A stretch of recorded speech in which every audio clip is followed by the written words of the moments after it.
paket lengkap, ya, terdiri atas 105 butir soal untuk 3 seksi uji. Mendengarkan, merespon kaidah, dan membaca, yang durasinya adalah 95 menit. Pada UKB adaptif ini, soal untuk setiap peserta itu berbeda jumlahnya. Demikian juga waktu ujinya. Hal ini bergantung pada estimasi kemampuan peserta yang teridentifikasi oleh komputer. Jangan terkejut misalnya jika ada seorang penguji yang cepat selesai tes. Tapi ada pula yang lama karena berhasil menyelesaikan tugas kebahasaan secara lengkap.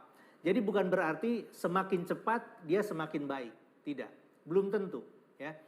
Karena bisa saja komputer tiba-tiba menghentikan proses uji itu karena dianggap sudah tidak akan sampai kepada yang berikutnya. Kemudian yang kedua, platform penyajian tes.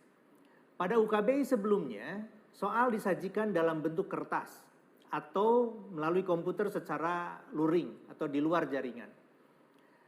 UKBI yang sekarang, yang adaptif ini, seluruh rangkaian pengujian dilakukan dengan jejaring internet. Mulai dari pendaftaran, pelaksanaan ujian, dan juga sertifikasi digital. Ya. Itu yang kedua. Yang ketiga, terkait dengan pelaksanaan tes.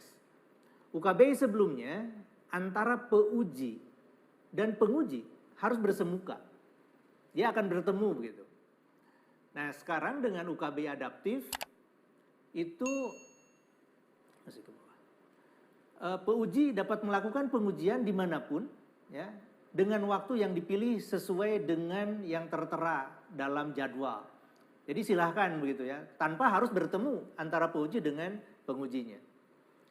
Terkait dengan spesifikasi yang diperlukan untuk bisa melaksanakan UKBI adaptif ini, sebagaimana seharusnya sebagai sebuah tes daring dilakukan, para peserta harus menggunakan komputer atau laptop dan memiliki akses internet yang kecepatannya minimal 10 Mbps. Tentu kalau lebih besar kecepatannya akan lebih baik.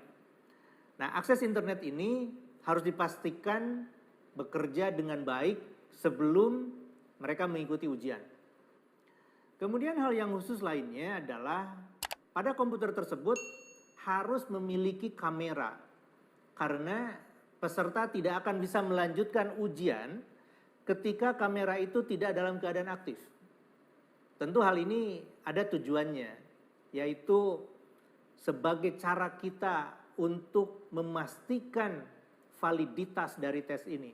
Bahwa orang yang bersangkutan adalah betul-betul orang yang mengikuti tes itu. Gitu. Jadi tidak akan ada penipuan dari para peserta. Demikian perbedaan dari UKBI adaptif dengan UKBI sebelumnya.